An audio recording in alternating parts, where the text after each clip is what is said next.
All right, morning again. Thank you for your patience, and thank you for joining us today for our first investment briefing. Today marks a milestone for TransJamaican Highway, or the TransJam Group, as we seek to deepen our engagement with shareholders and the wider investment community. So we will begin today. I'll present first and give you some snapshots and highlights from our financial performance. Let me start. My name is Suzanne Brown. I forgot.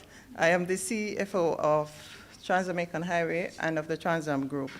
So as I was saying, I'll present first, then I'll be followed by our CEO and capable Mr. Ivan Anderson, who will take you through some strategic highlights, followed by our COO, Mr. Colin Murray, who will give you more information about the exciting upgrades that we have been making across the network. And then we will just allow for a session of question and answer. That's all right? All right, good. So we're just going to go into the presentation, and welcome again, everybody. All right. So our agenda for today, as we will discuss a review of the third quarter financials, a little about the impact of Hurricane Melissa and the support we're offering as TransJam Group. We'll speak about the launch of tolling on the new section starting December 1, and also about the improvements to the highway currently being implemented. All right, so Q3 2025. So this was another strong quarter for TransJamaican Highway. We achieved 17% revenue growth and a 27% increase in profit, our strongest quarter in terms of profitability to date. This reflects the continued traffic growth, discipline, and integrated cost structure. We also want to mention that our EBITDA remains very stable at 80.6%, and this confirms the efficiency of our model and throughput without equivalent cost expansion, as we maintain a very disciplined cost structure. I have here a 3-year view of our revenue, EBITDA, and net profit, and this is just giving you a little snapshot of our performance since the acquisition of the operator in December 2022.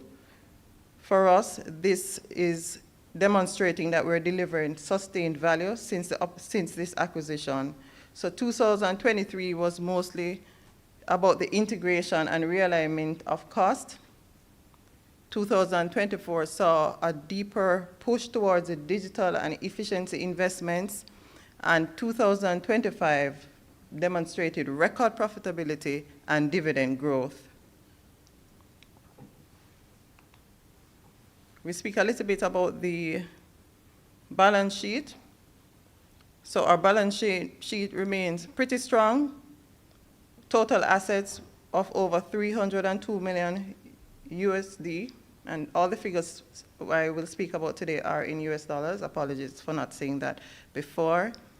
Total liabilities stood at 228 million, and equity, which is steadily rising, is at 73.27 million. Our finance cost was approximately 3.3 million and continues to go down as we amortize the debt on a quarterly basis. We also want to mention here that our debt service coverage ratio was 3.3 times the required amount, 3.3 times what is required, and this is almost 2 times what the actual requirement is, which is 1.25 times. In terms of shareholder returns, so since the acquisition, TJH has paid out over 50 million in dividends. For this year, we had 2 payments totaling approximately 20 million that was declared thus far for 2025. And this is reflecting a clear, predictable cash flow, US-linked cash flow, that is, and our commitment to remain to provide consistent dividend return.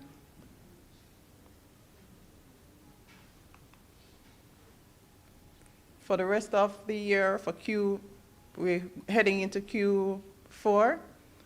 So we are looking at revenue, surpassing last year's revenue in the range of 87 to 90 million, EBITDA around 69 to 73 million, and net profit within the range comfortably about 32 million. And this is despite the 15-day toll suspension that we occurred last month into this month. 2026 promises to be another, exciting year for us on the project. We look forward, as we have been sharing, December 1 will mark the commencement of our operation of the new leg, Phase 1C. And so we will see a full integration of the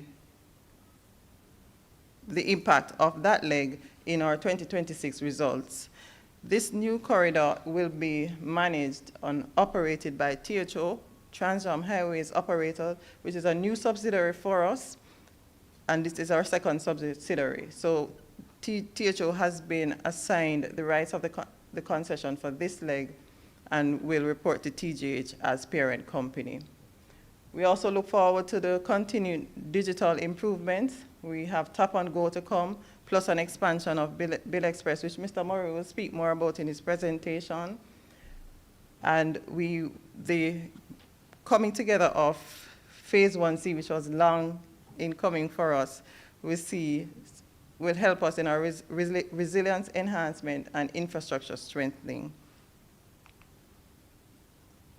And that marks the end of my brief presentation, and I'll just hand over to Mr. Anderson. Thank you.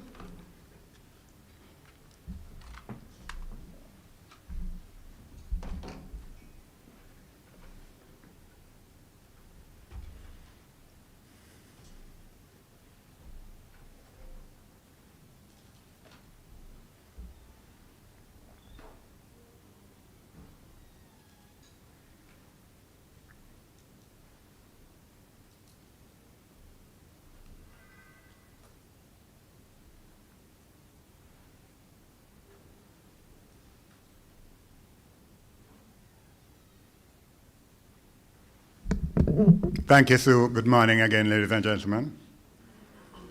So I am going to talk to you a little bit about Hurricane Melissa, how that has impacted us, both in terms of the physical damage to the project, if any. I'll talk about our humanitarian response, talk a little bit about the strategic business developments going forward, and how these new projects are expected to impact the organization. So in terms of Hurricane Melissa's damage, as we all know, Hurricane Melissa impacted us on the 28th with wind speeds of in excess of 200 kilometers per hour. More significantly, we know that approximately US $7 billion of damage has been done to the infrastructure across the country. More than 40 persons have so far been identified to have been killed by the storm. And the major damage, as we all know, is in the western end of the island. And in terms of physical structures, more than 30,000 physical buildings have been damaged. And that gives a little insight into what our thinking has been in regards to how we assist. So in terms of operational site disruptions, fortunately, there have not been any. So there have been no impacts from the storm on any of our infrastructure. No roof being blown off, no leaks, minor leaks here and there. But no significant damage has occurred on the highway network. In fact, one of the things that we have done over the years is to begin to learn from our experiences coming forward. Last year in Beryl, we had significant periods of time. So even though we have a generator, so all our toll plazas are outfitted, as you know, with solar, with generator backup, and obviously with JPS. So we have 3 sources of power. But what we've seen is that even with all these options, sometimes JPS takes a long time to get back. and not so much get back, but also Portmore had power, for example, but at our toll plaza, we have three-phase power, which is not typical for a residential unit. And we didn't get back three-phase power until, when was it, Shane? Day before yesterday? Gone again. So we've learned over the past year that even though we have all these options, we still need other options. And so what we did this year was to implement one of the largest battery banks in Jamaica, which is a 514 kilowatt-hour battery bank. This is about 100 times more than you'd see in a typical household. And in fact, what that did, as O'Shane, our technical manager, will tell you, is it allowed us to actually run on batteries for the past, from the 26th until, we're gone again, but until yesterday, we were strictly on batteries. So we've been hardening our operation, learning from the impact of disasters, and making our operations a lot more efficient. So we generate power during the day, as you know. We supply all of our toll plaza, and in fact, we then charge at the batteries during the day, and obviously at night, we then use the batteries to run the toll plaza. So we're now totally off the grid at Portmore. So not only does it impact our reliability, but it also obviously reduces our cost of operation. In terms of the impact on our financials, as I said, there was no structural impact. Obviously, there was no claims.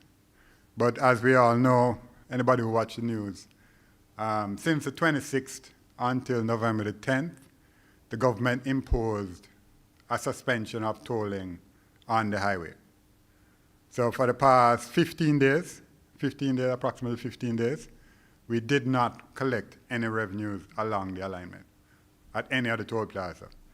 So the revenues not collected amounted to approximately 3.5 million US. It's obviously a significant amount. But as Suzanne mentioned, all our accounts are fully funded, all our reserve accounts. So Suzanne talked about our debt service coverage accounts. So we maintain backup cash sitting in our account just in case we don't have revenues that we're able to pay all our debt service for a year without an issue. We also have operational maintenance reserve accounts, which means that if we had no revenues, we could still run our operations. And we also have what we call a major maintenance reserve account, which covers all the major maintenance that we need to do this year, plus 50% of what we have to do next year, plus 25% of what we have to do the year after. So all of these reserve accounts are fully funded, and therefore it has the storm itself and even the suspension of tolls has no impact on our ability to pay our bondholders going forward. We have been in discussions with the GAJ about the impact of the suspension of the tolls, and we expect that these discussions will continue. We had our first meeting, as we call it, last week, Monday, and we expect that these discussions will continue. How did we respond? Everybody knows what we have done. Last week, Thursday, the board had an emergency meeting, and it was unanimous. We need to assist in the relief operations. And what the board agreed to do was, despite everything else that was happening in terms of the suspension of tolls, we were committing ourselves, regardless of what happens with the suspension of tolls, to provide $100 million of relief supplies. What does this mean? About 20,000 pieces of tube. So what did we do? As we mentioned earlier, the main area that people need help with now is shelter. So we said, okay, if you need to cover, what do you need to cover 120 square foot space? And if you lost your roof, what would you need to cover 120 square foot space so you can get back on the cover? So we identified all the materials, how much 2x4 you need, how much latch you need, how much zinc nail you need, and importantly, how much hurricane straps you need to keep it down the next time you have another hurricane. And so we've gone out and purchased all of these items. 26,000 pieces of 2x4, 16,800 sheets of zinc, 36,000 hurricane straps. Every rafter and every section of the roof need to have a hurricane strap holding it down. And in partnership with Hardware and Lumber, what we're proposing to do is in fact, it's almost 2,400 people. We will assist them with a bundle. So your bundle will include everything that you need.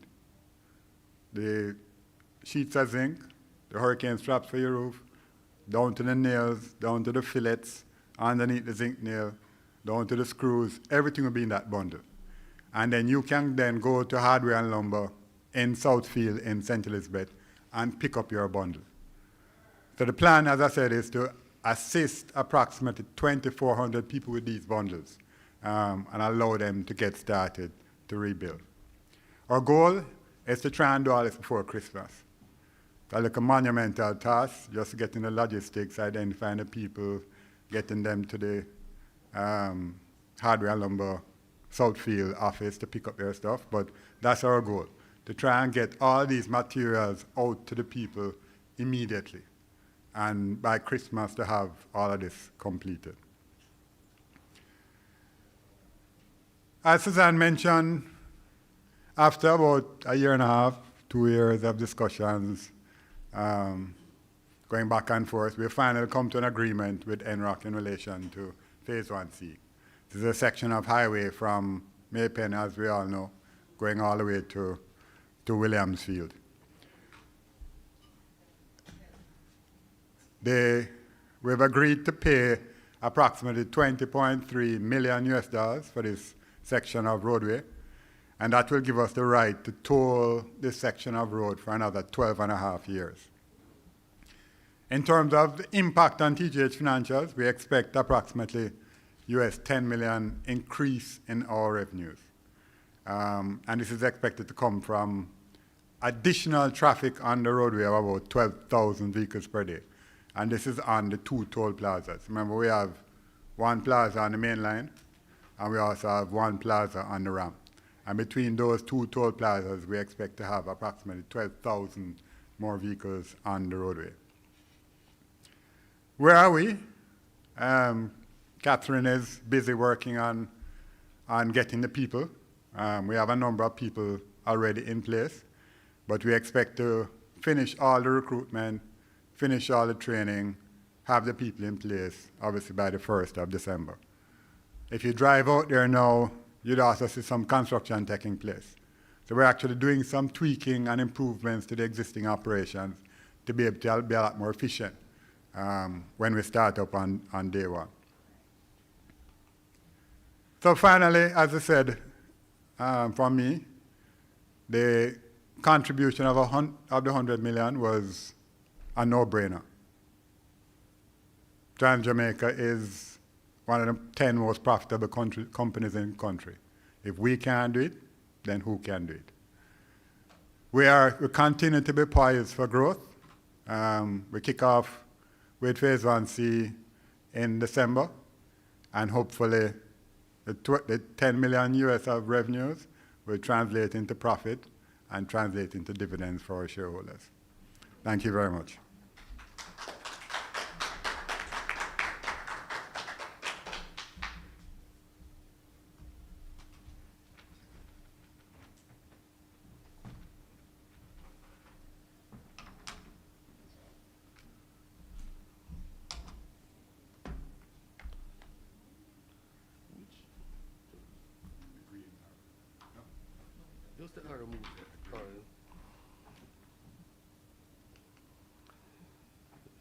Good day, everybody. Thank you for your effort to turn out. Yes, we know and appreciate that the most topical and pressing matters for us at this stage is the recovery endeavors for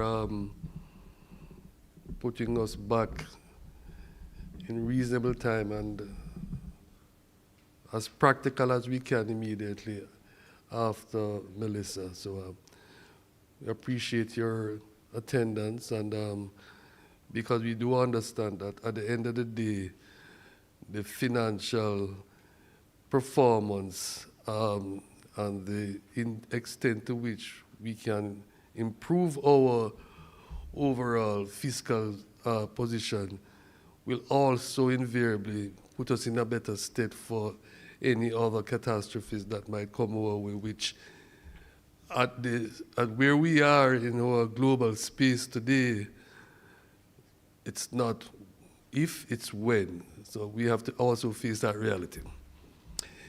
Morning again, everybody. So let me just look at where TransJam Highways have been moving along steadily. In fact, beyond steadily, our pace has increased over the last 2 years.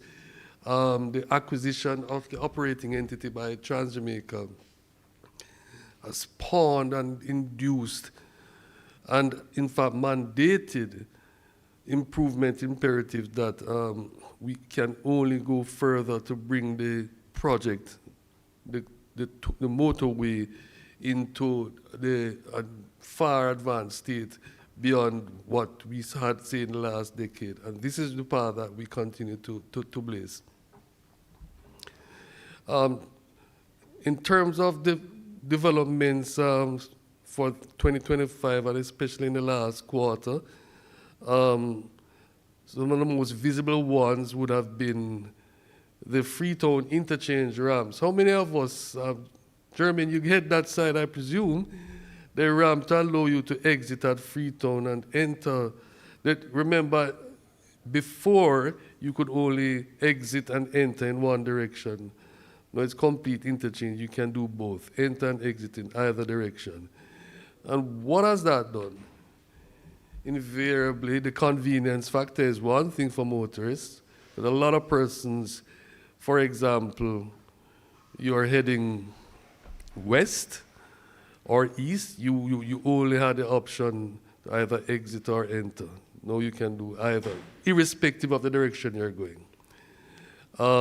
So it's really appreciated by the adjoining communities. And from the business perspective, it induces traffic growth to primarily vineyards and the Maple toll plazas, which are the collecting spots closest to Freetown. In terms of that general area as well, for vineyards, we all know and we shall never deny that vineyards, being the first toll plaza, has seen significant movements in traffic since the early days. So we had to, and we have done expansion by way of an additional lane heading eastbound that you would see on the far left heading in. So that is a welcome addition as well to expansion modes that TransJam has ventured into.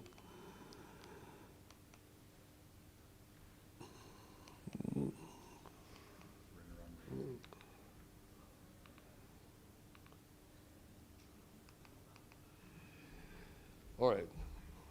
More specifically with respect to the physical improvements for the asset, for the toll plazas, and in terms of how we treat with that the most important component of the business we are in, which is traffic management. We pride ourselves in ensuring that we maintain the ability for persons to have unencumbered access and their journey on the corridor is unimpeded. Right, so before you reach the toll plazas, yes, you have smooth and aesthetically pleasing journeys, but at times at the toll plazas, there might be a little bit of delay because of, it's invariably, once you have any component of a trip that has to do a slowing down or stopping, that invariably will have some delays, and we try to keep that delay as minimum as possible. So what we have also done then in terms of, you will always appreciate that you have tidal traffic situations. In the mornings, you have most persons heading in one direction, and in the afternoons, the tidal flow reverses. So what we have done to better manage and optimize that reality is to permit more lanes being reversible, and also this is important, we want as much persons as possible to get a tag, because the tag lane facility, we all appreciate, permits quicker access through a toll lane. So what we have actually done now is our lanes are retrofitted that they can be operated in either mode. Either mode. And what does this mean as well? This means you will never, should never see a lane that is not opened. It will either be opened in a manual mode or preferably in a tag mode, because that is what drives quicker throughput of traffic. So that's a biggie for us. In the past, you had lanes that were exclusively either manual or tag, a few mixed ones, but now they can be operated in either mode. In terms of the new lane capacity at Vineyard, so we know can run 6 lanes east and 6 lanes west. We anticipate as well that to admit where we have issues like peak traffic times of the holidays, the independence, emancipation time, and Christmas, we try our best to see how we can improve that accommodation to enhance the throughput at Vineyards. And this is really where we expect the new lane at Vineyards for the eastbound persons primarily to be convenienced more than what obtained in the past. TransJam is big on technology. The extent of investment in technology to improve convenience is undoubted, and it is a clear indication to us that we either invest in technology and move forward, or we sink. And this is just in terms of what we have been doing. The technological improvements are primarily aligned to, as I mentioned, the tag facility, which is the targeted facility that we think will move the efficiency of time minimization at the toll plazas. And ultimately as well, I will discuss another area that you might be hearing banded about in most recent times, free flow tolling. That's another area that ultimately we will be going towards. But in terms of mobile applications and where we are with developments related to that, just a reminder that the platforms that we have ventured into, some with very strategic and known entities out there, now permits us to have the top-up facility, which it's wanting to be able to have a tag, but the convenience side of topping up is really what we want to improve. You must never, ever have to be delayed or inconvenienced or have an issue to be topping up your account. So we have targeted areas where we can promote that side of your subscription management. The top-up now facilities, just a reminder, it also has entrenched or predefined facilities for persons that like to, as we say in Jamaica, set it and forget it. So for example, you can, with the web or e-tag app, you can put predefined top-up amounts at particular intervals, and further, you can also set minimum balance thresholds that permits the account to be automatically topped up when it reaches a certain amount. Some of us might be primarily can understand our Netflix subscription that is just automatically taken, and this is one of the features built in our mobile and web app to facilitate that kind of inconvenience. Also, the app itself, you can have a clear look, visual understanding of your passages, your discounts, your rebates, and the like. So that's a neat feature that we're very proud of. Other engagements with partners to expand the reach of the top-up facilities over the period. We have strengthened, and just to remind us, those couple of other entities out there that can now allow top-ups. One of them would be the Go Top-Up platform, which has an extensive reach of retail outlets across Jamaica. That's the brand that has the Go Top-Up, or primarily known by persons for phone credits, but they also can now do web T-Tax subscription top-ups. That development has moved away from what it used to be, which was, as the IT persons will tell you, FTP module to a more web interface, meaning the top-up transactions are more quickly done. And I'll speak further on that as the presentation moves on.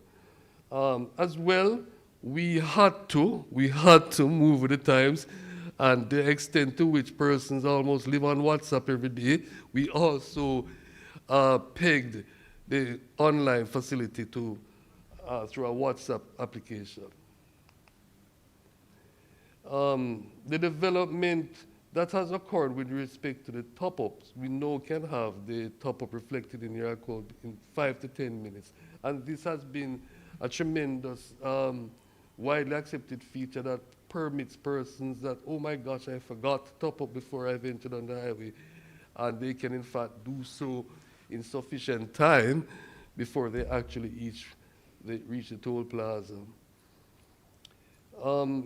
And another big one that we are working on with a strong enough branded corporate entity that also has an extensive reach of subscribers is with GK Financial Services, primarily through their Bill Express facility. And ultimately as well, with what will come for them, it will also be part of the arrangements with us, which is the GK1 facility through Grace Kennedy. That is in testing mode, advanced stage of testing, I must say, and we expect that launch should happen sometime this month. In terms of the other components for electronic passages, we all know that TransJam was the first highway to introduce the option to pay for passages by a credit card. But what it was is, okay, it's a credit card facility, yes, but it is like what you see in a supermarket today. There are actually two streams of transactions in the current mode. You use a credit card and pay for the goods, you get the authorization, the approval, but at the end of the day, it's not integrated with either, from a retail perspective, the revenue side of things. It's two separate, and you have to be manually reconciling with adding up those receipts with the revenue transaction side. What we're doing now, we're going further than that, and let me explain quickly what obtains here. The system, the toll management system is going to be fully integrated with the credit card payment, meaning once the authorization is obtained, the toll collector will just be a pleasant observer. This is the first phase that will assist you and greet you, but the transaction is automated from the top of the credit card. You get the authorization, the barrier is opened, which is a wonderful feature, and it should include add another series of reduction in the processing time. Similarly, the top-ups can also be facilitated in that way. And ultimately, we want to, so that should be launched and finalized for this quarter, and a very, very exciting project, because it will also be a game changer, and it will be the first integration of a credit card system with the financial transaction side in Jamaica, meaning the transactions and the processing mechanism is fully integrated with the credit card, not separated.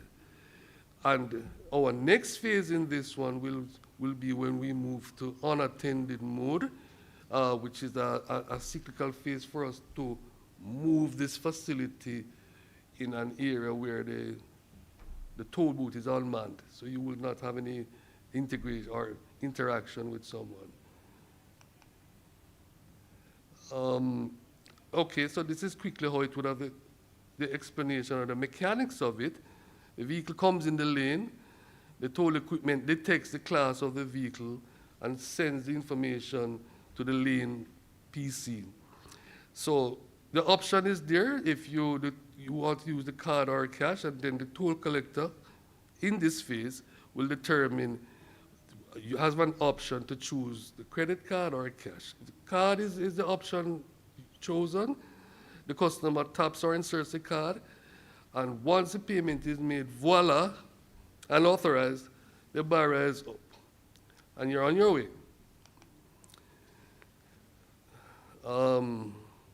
Other developments.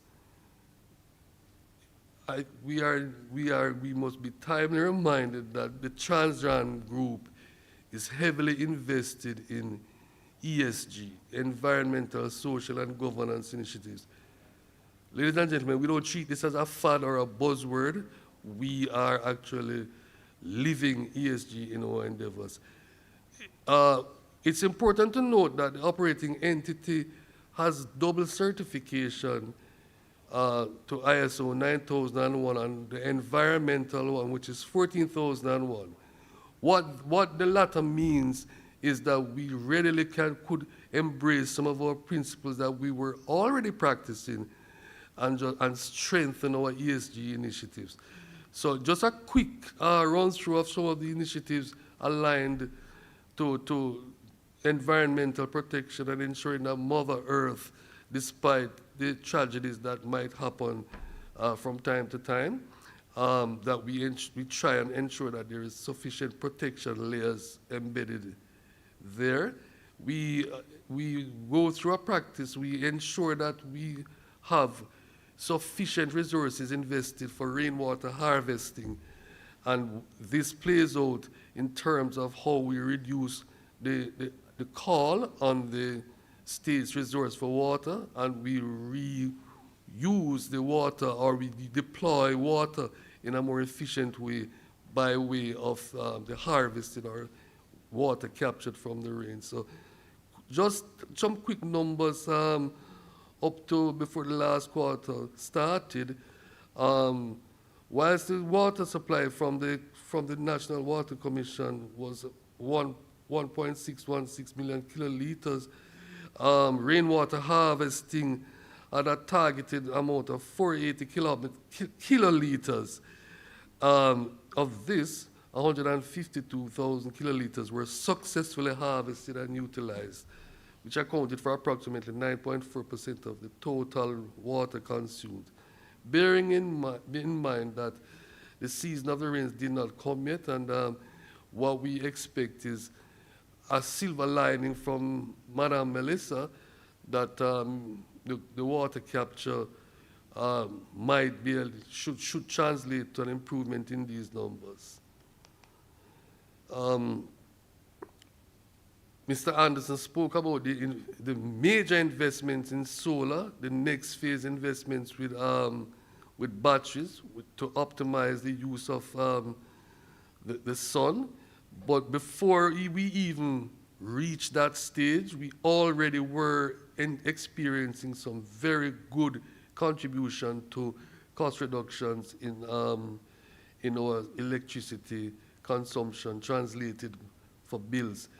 For example, 377,117 kilowatt hours was consumed across the 4 toll plazas just up to the beginning of the last quarter. And of that, 159,000 was supplied from our solar project. And bear in mind, this is before we had the option to store the energy for the overnight use, as Ivan alluded to. And so Portmore has started with that expanded mode with renewables to take us off the grid, and we are very pleased that that is now going to be, we're templated after we've tweaked and tested to see what needs to be improved. also carry that expanded mode of our solar practices and the infrastructure to include the batteries at all the other toll plazas.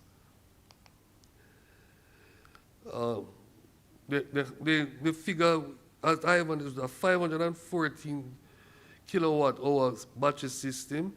It was a major investment, but we expect that the returns will kick in soon enough, and that will allow us to do the necessary tatas to we know who, to ensure that we survive on our own as long as the sufficiency of the sunlight is there.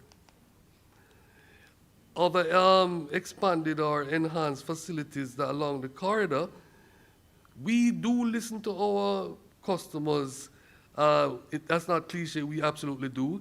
And one of them was always amenities or facilities where necessary to improve the ability to not necessarily divert to get such service. And one of them is, we already had one at Old Harbor with Total, and now there is a Ruby Service Center that has been opened quite recently along the Portmore corridor, right adjoining, beside it as you exit the toll plazas. However, we pride ourselves in a very safety-conscious operator, and we make sure that even access to the petrol station or the whatever you're going there for, it's a controlled access after you exit. And so what we have done in that regard, we have created dedicated lanes just on the earlier 4 lanes heading west, so persons have more controlled access and safer access to the Ruby Service Center. That's it in a nutshell.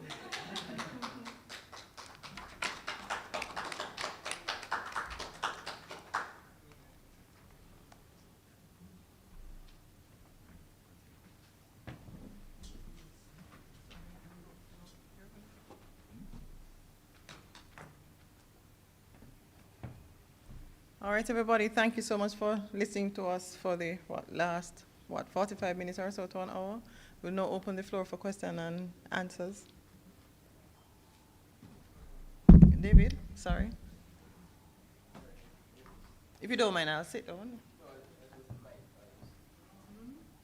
You need a mic?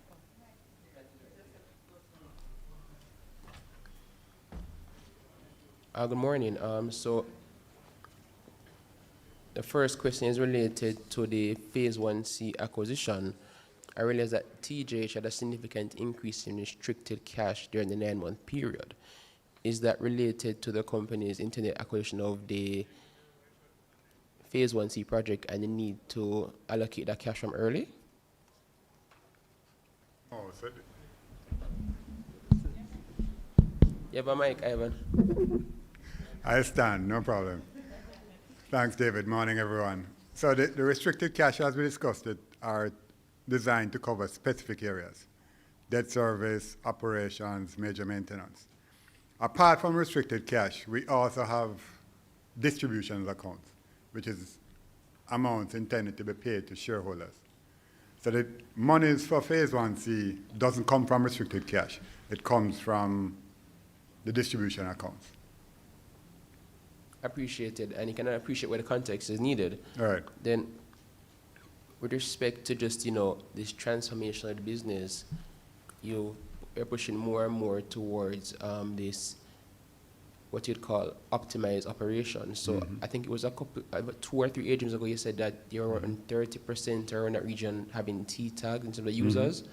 What's the number now? Percentage of users, I should say. Right. So we're almost double that now. Well, we're at about 50%. But importantly, during peak periods, at Portmore expansion, for example, we're actually at over 70% usage. So we have significantly changed the way people go through the toll plaza. And if we didn't do that, what you'd have seen happening is congestion at all the plazas. But because people are gradually moving towards utilizing their tags, especially during peak periods, we've been able to move the traffic and reduce the congestion at the same time.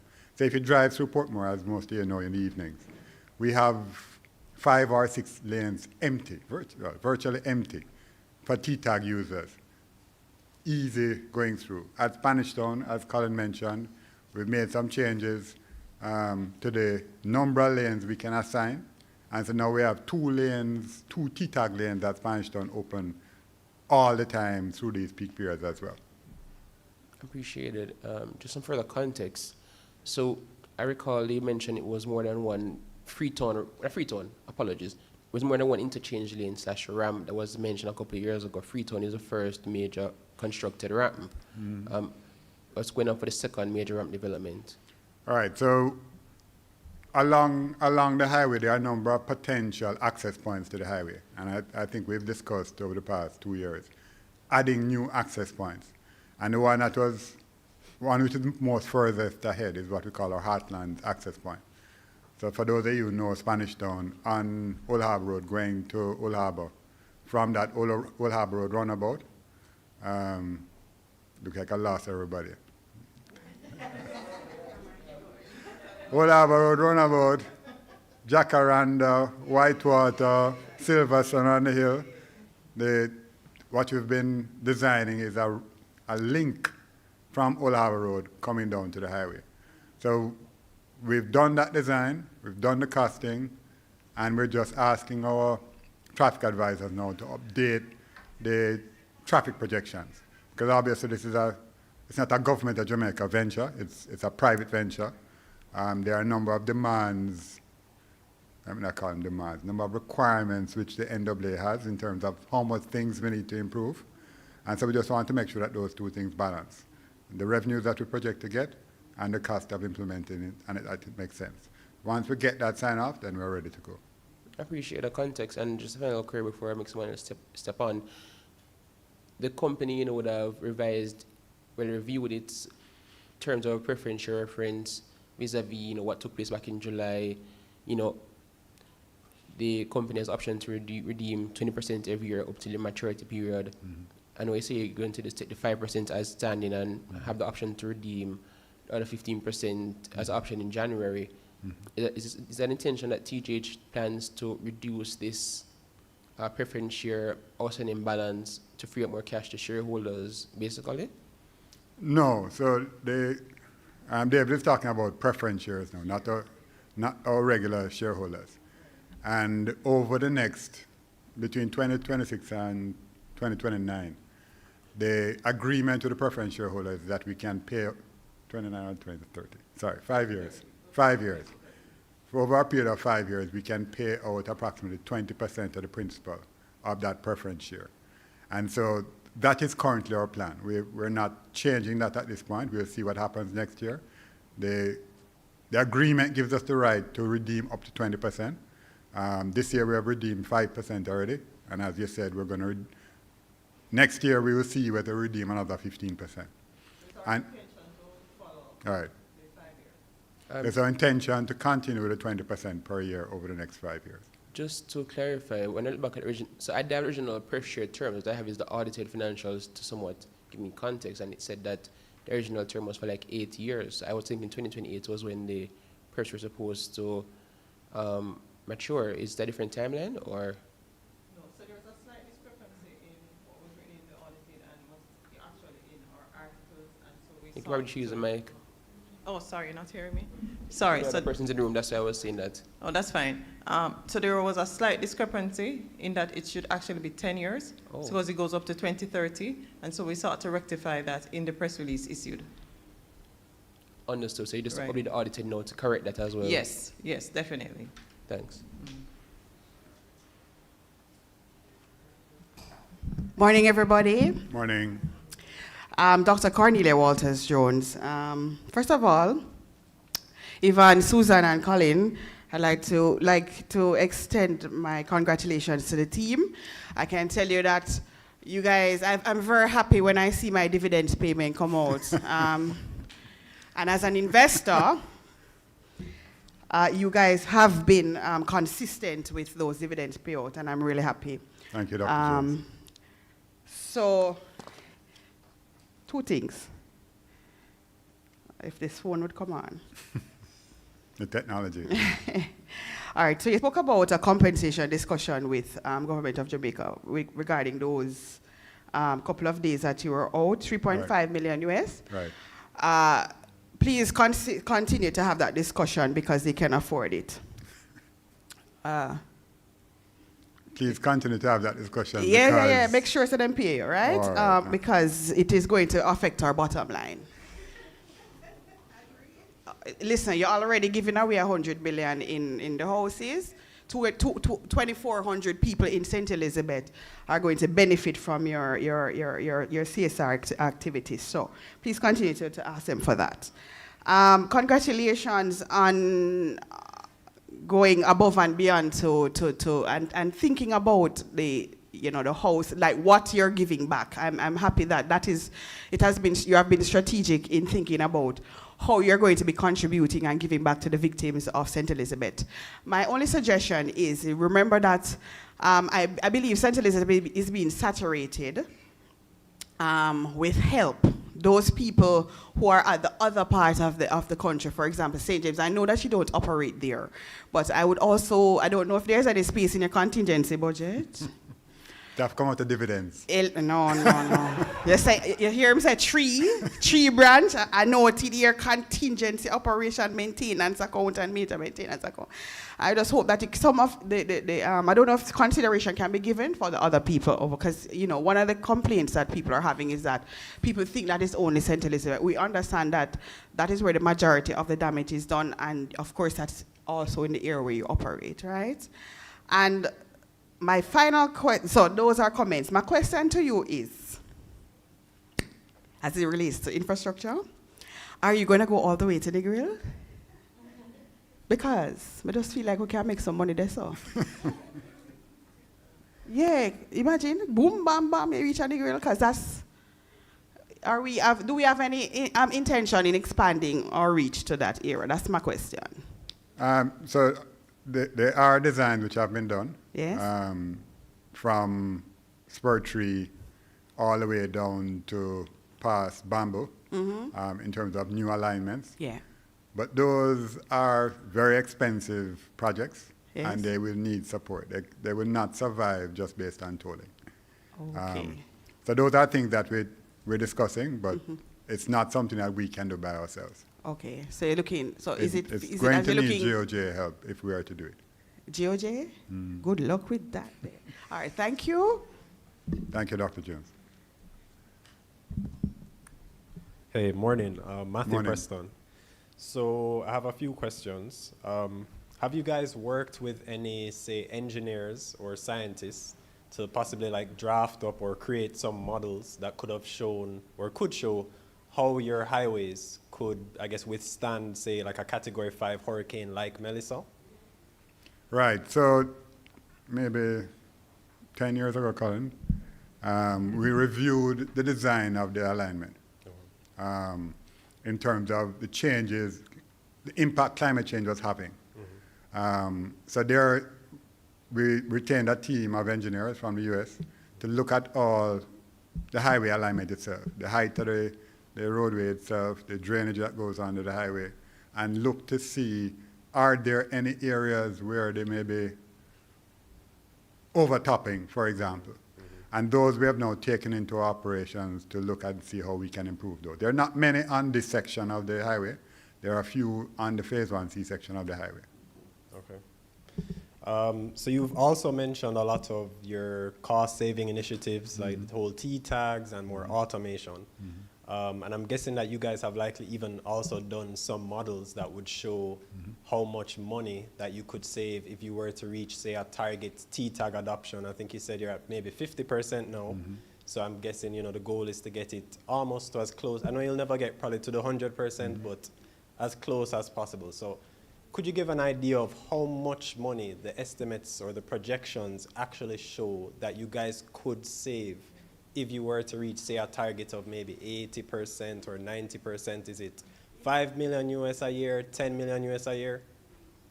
Thanks, Matthew. So I don't want to talk numbers right now. I mean, we've talked about what our objective is. So our objective is to grow our T-tag uses by approximately 10% every year. So we're, over the next 3 years, our target is to get to 80%. Obviously, as you increase your tag usage, the number of people you need in the toll plazas reduces. You're still going to need more people in the back office, but the number of people sitting in the toll plaza is going to reduce. And that is where we expect a lot of the benefit to come from. But I won't talk numbers yet. Okay, final question. You have mentioned in the past that you are looking to increase your revenues, and then one of the ways you can do that is through acquisitions, buying highways, whether in Jamaica or outside of Jamaica, internationally, right? I know that that's not something that's, right on the cards right now, especially with what's going on, with Hurricane Melissa and whatnot. But what are some of the things that you guys believe that you would have to accomplish before that were to come into place? Like, what are some of the things that you're like, hey, I need to do this before that were to happen? So we try and be very careful and strategic about any new thing that we're going to do. One, it must be something that our skills can be leveraged. We can utilize the skills that we have. It has to be something that we bring something to the table. It can't be just, let's go out and buy a supermarket, for example. So, and then, as Dr. Jones mentioned, we have options. Rather than putting the money into something, the option is to give it to the shareholders. So we are very careful about how we utilize the funds. We have some thresholds that we use. I'm just throw out one. Our shareholders expect a rate of return of about 13%. If we can get more than 13% in an investment that we understand, we're going to give the money to the shareholders. Okay. So there are a number of things that have come up over time, but they don't meet that threshold. And therefore, our commitment is, if it don't meet the threshold, let's increase the money we pay to our shareholders. So this year, we're up 30%. This year, we have paid our shareholders 30% more than we did last year. And that's what we committed to do, to give the money to our shareholders, and we have no problem doing that. Okay, thank you. Thank you, Matthew.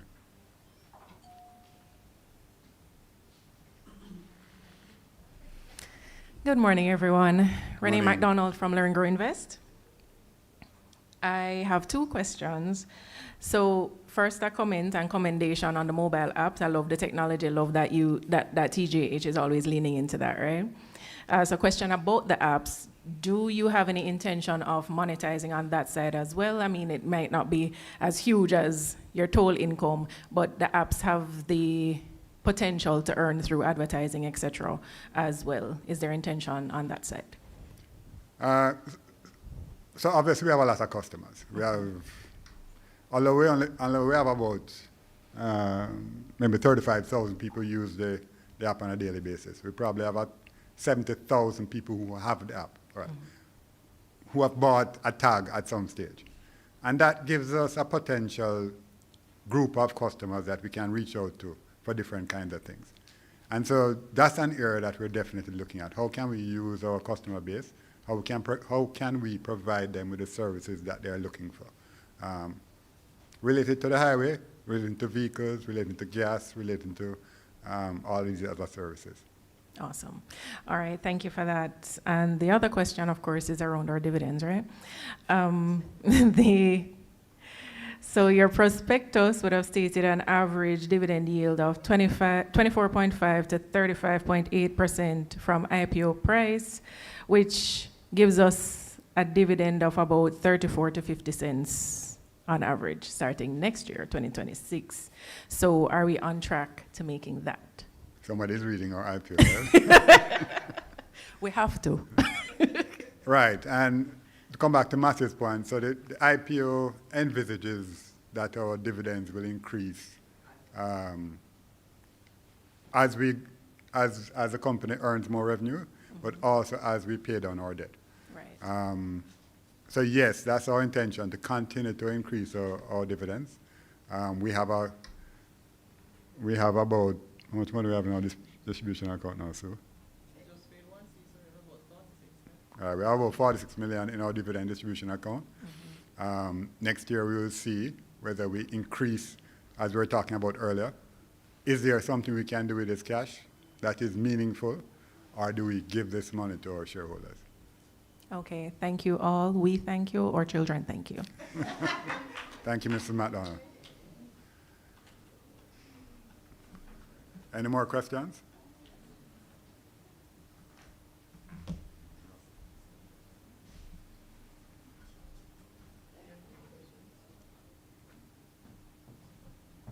All right, so I think we are at the end of this section of the briefing. We want to thank everybody. As Mr. Murray said, we know that we have different priorities. Some of them, we have our own individual CSR activities that we're doing. So we thank you for making the time to be with us today. And we will try to make it more often rather than just this one. So this is the first, and we look forward to having much more as we look to keep everyone in connection and aware of what we're doing as a group. We have some refreshments in the back, so please help yourself, and thank you again. So until I see you again, walk good.